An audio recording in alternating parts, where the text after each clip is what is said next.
All right, good morning. Good morning. So as promised, we're going to give the ladies the fair share.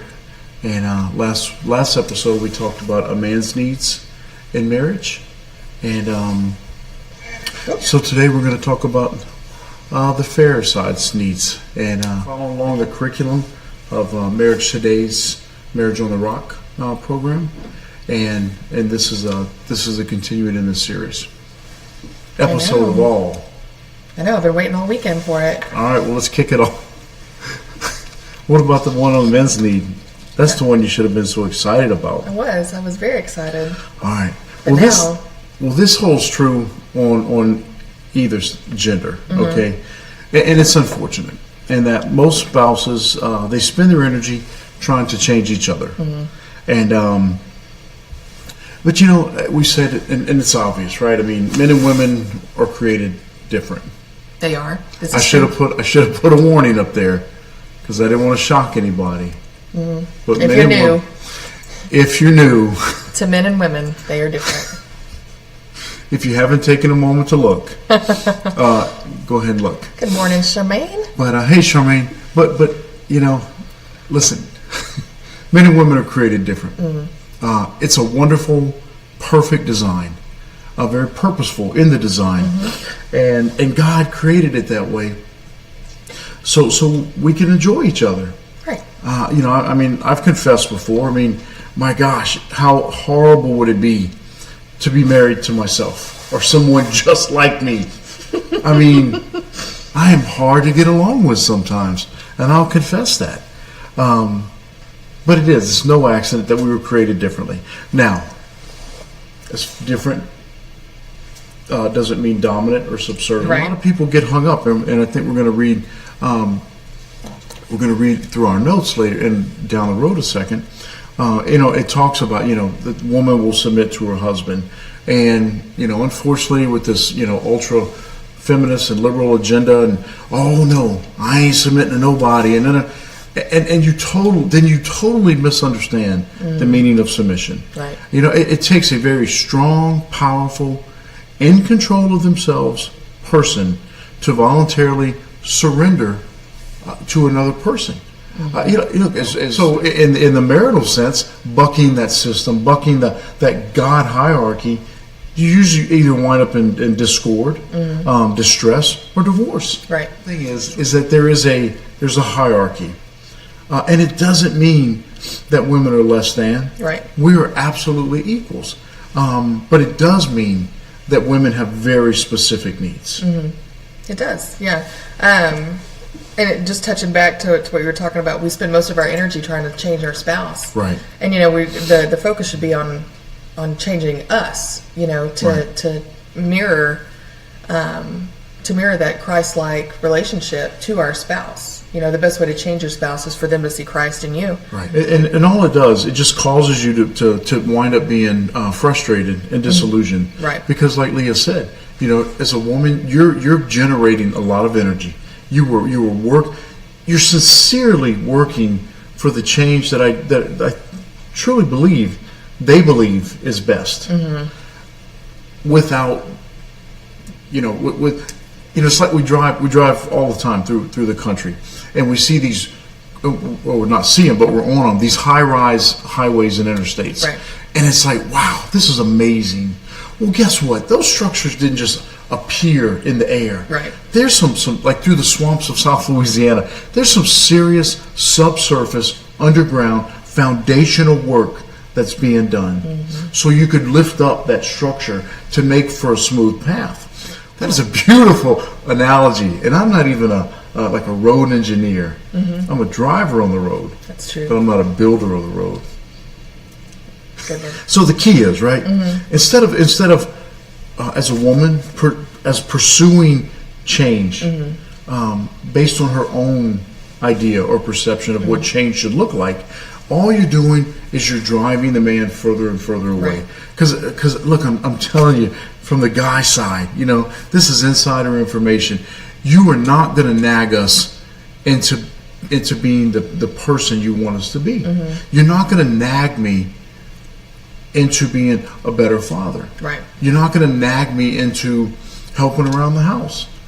Guys, in terms of respect, but this isn't the guy show. This is the woman's needs. And listen, and I can't threaten you or dominate you or bribe you into sex, into kind of developing the nesting nature. It's through security, right? It's through reassuring you that Leah, I love you, I am pursuing you, and it's not just through words, but it's also through actions. And when it comes to meeting the 4 basic needs, you touched on the first one just now, but the Bible says, husbands, love your wives. This is in Ephesians 5:25 through 33. And, we talked about this Friday when we were talking about the men's. It says, husbands, love your wives, just as Christ loved the church and gave himself up for her, to make her holy, cleansing her by washing with water through the word, and to present her to himself as a radiant church, without stain or wrinkle or any other blemish, but holy and blameless. In this way, husbands ought to love their wives as their own bodies. He who loves his wife loves himself.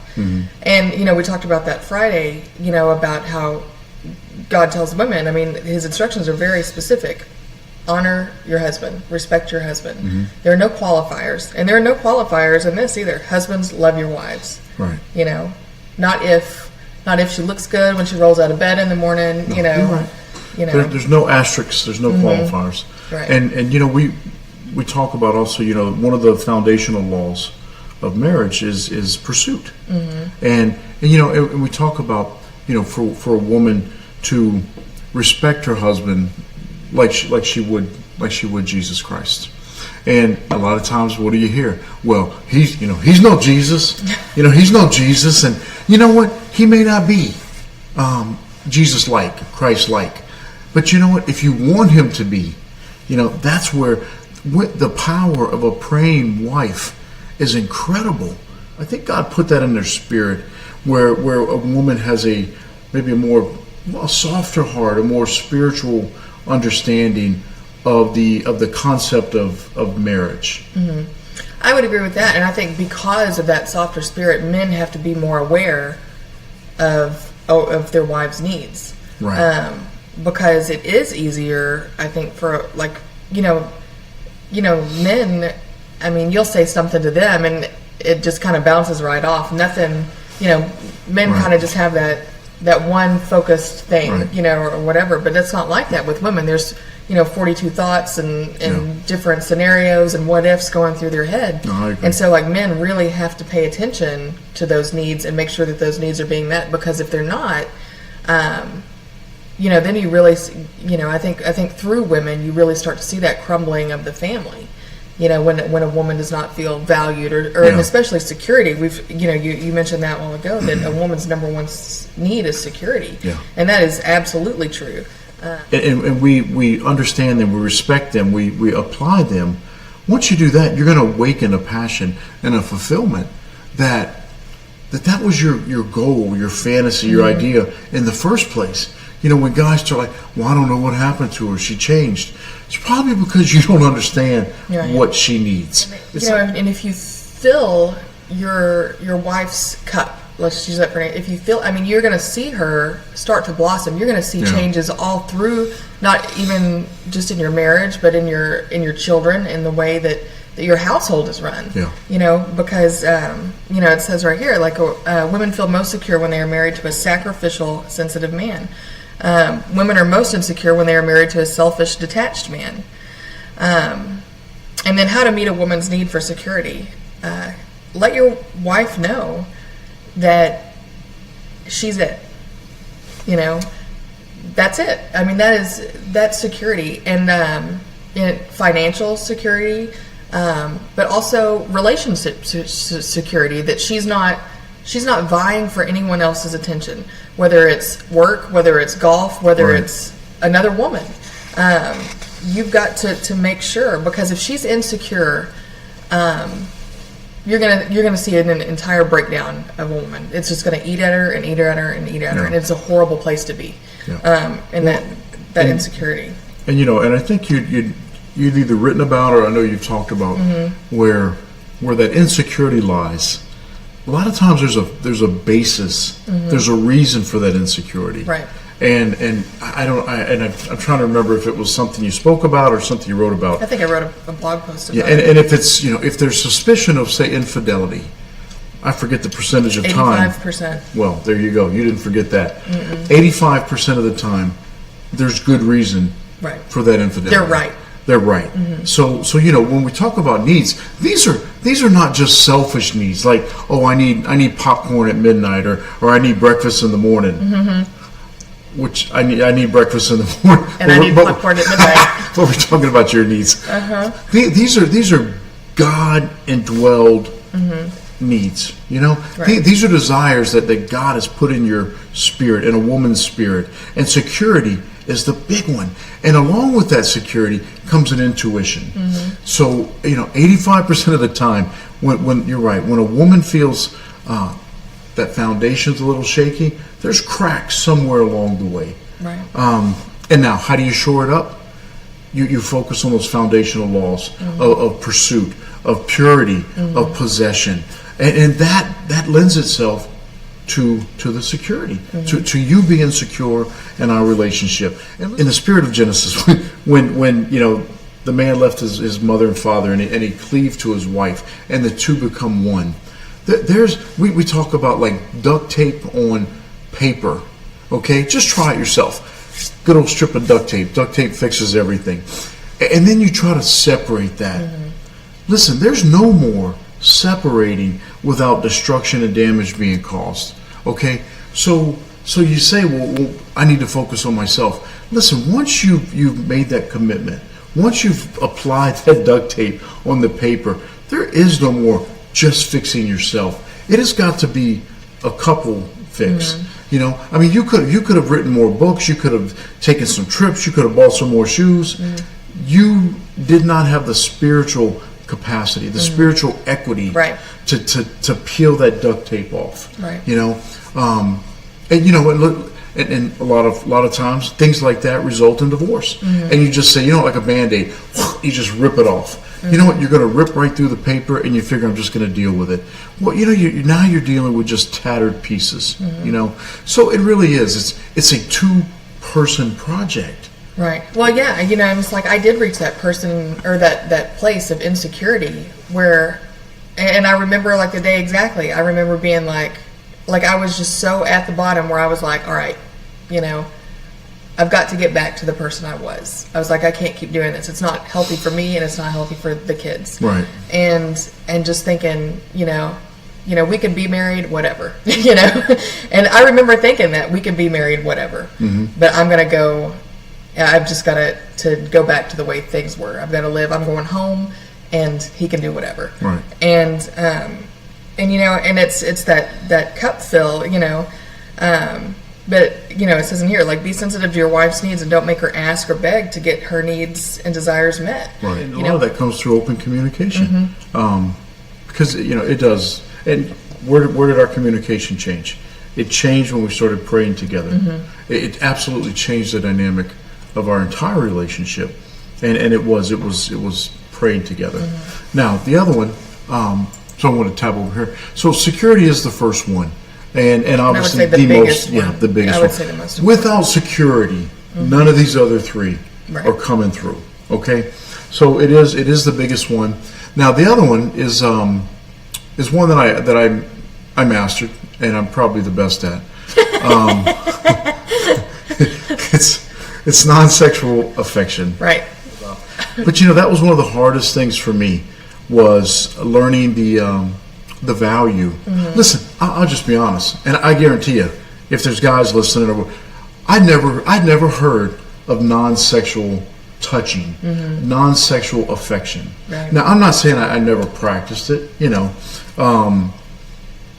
but I never understood the value of it. I sure didn't know it was one of the top 4 needs that a woman needs in marriage. No. If you touch, then there's got to be sex, and that was my expectation as a man, and but it made you feel devalued. It made you there was no passion, there was no romance, there was no pursuit. Right. Right. It was just like, hey, let's get it on, because we high five. And there was no intimacy. There was no intimacy, right? And I understand that. And I always talk about God in a sense of humor, where I am not a touchy person. I'm not a hugger. I don't like to, I'm not, unless it's fighting or something like that, or rough housing, but that's not my nature, to hug and to caress. And what is Leah's top love language? Right. It's physical touch. It's physical touch. It's like, this is crazy. But I had to say, because we'll talk about sacrifice a little bit, but that was a sacrifice that I had to make. It didn't matter if I liked it or if I wanted to do it. I wanted to show my wife, I love you. Right. And that's how I can show you that I love you, is through physical touch. So, and those of you that have read 5 love languages, like when you, and if you don't know your spouse's love language, you need to stop right now and go figure out go have them take the test, and you take the test too. It is true. And and I think we may have talked about this before, but it says men give affection to get sex. Women give sex to get affection. And that's how we're wired. Right. And doesn't mean that there's some variations in the wiring, but that's basically it in a nutshell. Right. And it did. It took effort. Now, could I have said, well, I'm a caveman. Me caveman. Me, but you know what? You could, and it's stupid. Either you're going to wind up divorced, or you're going to be. The man's going to be as unfulfilled as the woman, and then that goes back to, the exercising dominance over your spouse. Right. When you know what she needs, when you know that non-sexual affection builds intimacy and then romance and fulfillment and blossoming, not just to sex, but just you as a person. Right. And if I knew that, and which I know that, and yet I refuse to give that to you, then that's not sacrificial love. Right. Just going back to the non-sexual affection, but non-sexual affection leads to sex. Yeah. If you want more sex with your wife, do those things, But, and then, I like this one too, it's listen to your wife when she tells you how she wants to be held. And on the same page with that, women, tell your husbands how you want to be held. A man is never, ever going to read your mind. Correctly. Right. If he tries at all. Guys, if you are knocking it out of the park 9 times out of 10, trust me, there's still room for improvement. Right. So that goes to the third thing, which is open and honest communications. Yep. And, it goes back to men and women are different. Men give short headline answers, but a woman wants detailed answers. And that's true. A man will come back and a woman will ask, how'd it go, or what'd you do, or what'd you say? And if they give a sentence, that's a lot to them. They're exhausted. Well, yeah. My work's done. Right. There's no more to be said here. But just like men connect through fun and sex, women connect through thoughts and feelings. Right. So how to meet your wife's need for communication. Plan regular scheduled time to talk alone with your wife. Yeah. That means without the kids. Yeah. Or without the TV on in the background. No, you're right. Uninterrupted time. But that is so important, to have that isolated place where you can focus. And and it's not to say guys don't listen or don't want to talk. There's just so much else going on around us, Right. And if you're watching TV or if you got your phone or whatever, those are some of my most cherished times, is us sitting. And look, even in the worst of circumstances, maybe the topic it could potentially be devastating, but we sit and we talk and we pray and so for a guy who doesn't like to talk and open up, right? When placed in the right setting, right. Anyone can, everyone does, but to have to talk up to the ledge and then jump off, right? Because jumping off provided me no security. It provided no foundation in my conversation and my words. But that's where I was vulnerable. But that's where you needed me to be. Right. You needed me in that open air where I wasn't, dependent upon my foundation, Right. where I was secure. It was being able to trust me past that certain point, Yeah, past that's that huge. protected area, and our relationship never would have moved forward if you hadn't done that. You Right. know, And that's one of the notes that we put down was being a good listener without distractions. Mm-hmm. So it goes both ways. But we're talking about your need, or woman's need for the husband to openly and honestly communicate. Because women, y'all are always ready. Right. To just lay it out. It is reciprocating. I know the theme today is a woman's needs in marriage, but there's a reciprocation where for the guys, if we're going to walk off that ledge into the uncomfortable conversation, then you've got to be a good listener and without distraction, because it goes back to the beginning where we talked about nagging, where it's like, okay, well, I'm gonna risk things, Right. and I'm gonna open up a little bit. I mean, had you jumped in and said, oh, you're just being a weenie, oh, you just this and that, let me tell you, it would have ended horribly, Right. Because I would have never ever spoken again, and I would have kept everything in, and it would have been locked away like it had been for the first 50 years. So there is a reciprocation. There's an expectation of that in open, honest, because that is the communication model. Right. Right? Give, process, receive, respond. Right. Now, what's the next thing you need? Leadership. Let me know, baby. Leadership. Leadership means being the loving initiator without dominating, and that's a big. That is, man. That is. There is a balance, and sometimes you need to be strong and willing to forge ahead. But I can tell you, Lee and I, we're equal, and we each have our strengths, as I know you do in your relationships. But unless we both agree on something, then we don't do it. Right. And then if it becomes this is a stalemate, it's important. Then you seek counsel from that point. But that's part of being a leader. I mean, as the wife, you have a lot to the reciprocation. You can help mold that leader, support. That's the truth. It's lonely at the top. And when you husband wife, it can be lonely if you separate yourself from your wife. Right. So guys, don't put if you yourself treat in it that like situation. you're running a business or That's a right. police department or a. That's right. There is no my way or the highway. Right. When you're talking about a marriage relationship. Yeah. But it is. Leadership is something that a wife can pray their husband into. It's something that a wife can guide and help mold. Right. Right? Because if you have no one following you, you're not a leader. You're just you're walking down the street by yourself. Yep, you look like a crazy person. You look like a crazy person. And then how to meet your wife's need for leadership. Leading the children is a big one. With consistent, loving discipline. Look, men are guilty of this. They will let the wives handle everything where the kids are concerned. No, They'll you're let right. them handle discipline. They'll let them handle the day-to-day chore of having children. Right. And it's kind of men like be hands off. I'll be there for the conception. Right. And graduation when they get out of the house. That's it. I'll see you. Yeah. And that's where the law of possession comes in.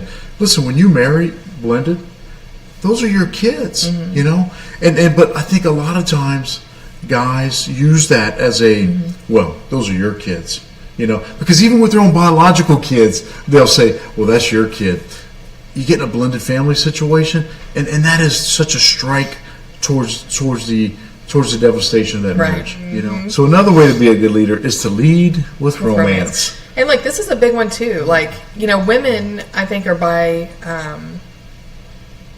I guess just by nature the more romantic of the two spouses. Look, romance is not sex.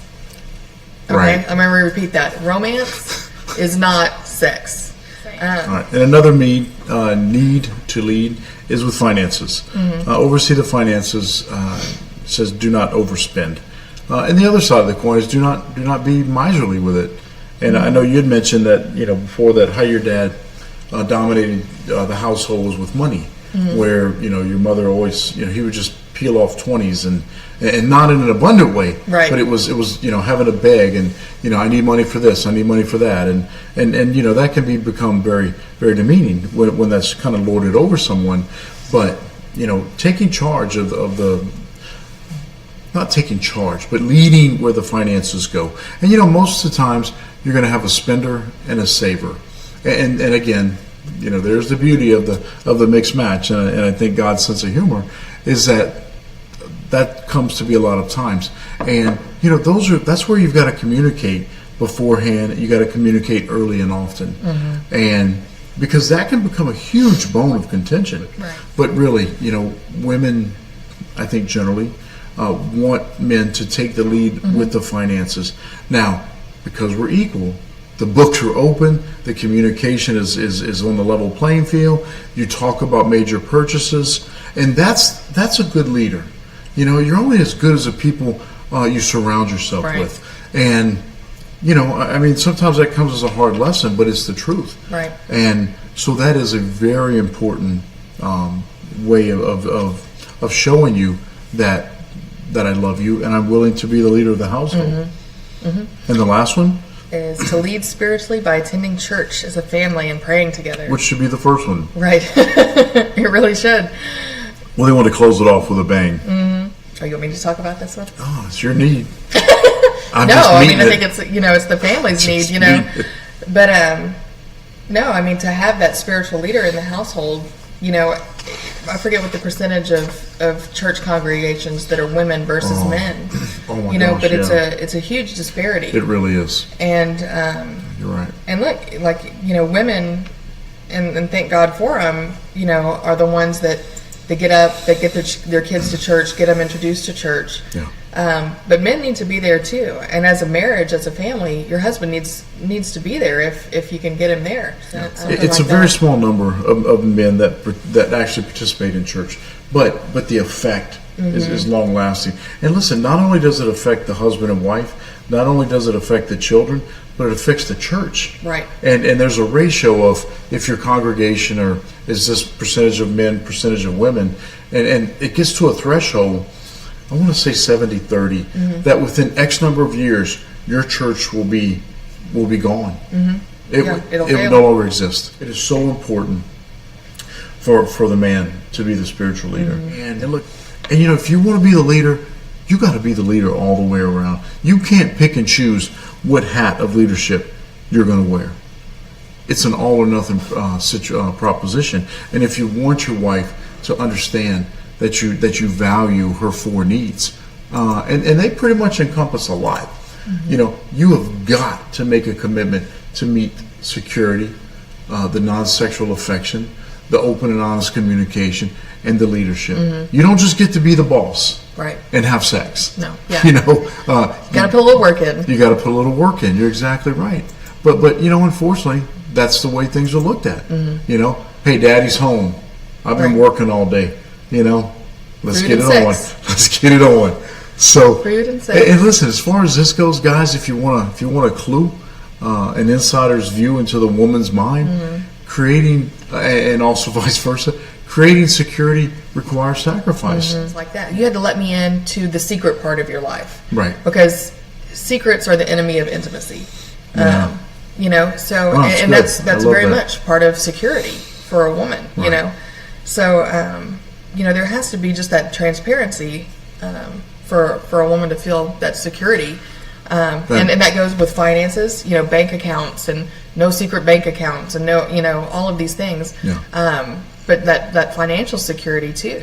There's, you're talking like four basic needs, but there's so much. They're huge. They're huge. And for guys, we don't like to do a lot of talking. We don't like to do a whole lot of studying or examining. These are pretty basic needs, but they take effort. Yeah. They really do. Listen, our first year was not a good year because we just weren't engaged. We weren't truly leaning on Christ. We had not opened up our luggage where we had all of our dirty baggage in there.